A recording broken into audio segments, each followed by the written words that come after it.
તો આ તરફ વાત કરીએ અરવલ્લીની, તો ભારતીય જનતા પાર્ટીના 46મા સ્થાપના દિવસ નિમિત્તે અરવલ્લી જિલ્લા સહિત દેશભરમાં વિવિધ કાર્યક્રમોનું આયોજન કરવામાં આવ્યું છે. તે અંતર્ગત મોડાસા ખાતે આવેલા જિલ્લા ભાજપ કાર્યાલય ખાતે સંઘર્ષથી લઈને સત્તાના સમય સુધીના કાર્યકરની ઝાંખી કરાવે તે માટેની પ્રદર્શનીનું આયોજન કરવામાં આવ્યું છે. તો અરવલ્લી જિલ્લા કમલમ ખાતે યોજાયેલી આ ફોટો પ્રદર્શની પ્રદેશ ઉપાધ્યક્ષ કૌશલ્ય કુંવરબા અને જિલ્લા ભાજપ પ્રમુખ ભીખાજી ઠાકોરના અધ્યક્ષ સ્થાને યોજવામાં આવ્યું હતું. અને આ પ્રસંગે ભાજપના સંઘર્ષથી લઈ સત્તા સુધીની ઝાંખીઓ ફોટો સ્વરૂપે પ્રસ્તુત કરવામાં આવી છે.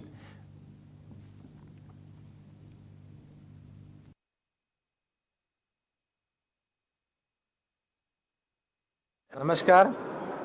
આજે ભારતીય જનતા પાર્ટી અરવલ્લી જિલ્લા દ્વારા જિલ્લા કાર્યાલય પર પ્રદેશની સૂચના મુજબ જિલ્લામાં ભૂતકાળમાં થયેલા મોટા કામો, પછી સેવાનું કામ હોય, કોઈ મહાનુભાવ આવ્યા હોય અને કાર્યાલયના કોઈ પણ મોટા કામો થયેલા હોય એના ફોટોગ્રાફ્સ મૂકી અને આખી પ્રદર્શની તૈયાર કરવાની હતી.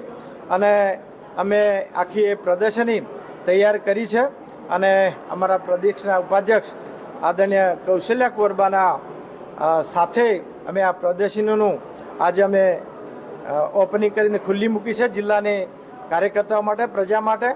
અને એમાં અમે વિશેષ આવડો 2 દિવસ અગાઉ અમારા 8 મંડળના તમામ હોદ્દેદારોને અમે જાહેર કરેલા અને વિશેષ કરીને અમે તમામ જિલ્લા તાલુકાના હોદ્દેદારો અમે અહીંયા બોલાવ્યા છીએ અને અમારા જૂના કાર્યકર્તા પણ બોલાવ્યા છીએ. આ રીતે અમારા જિલ્લાની આ પ્રદર્શની આજે ખુલ્લી મૂકવામાં આવી છે.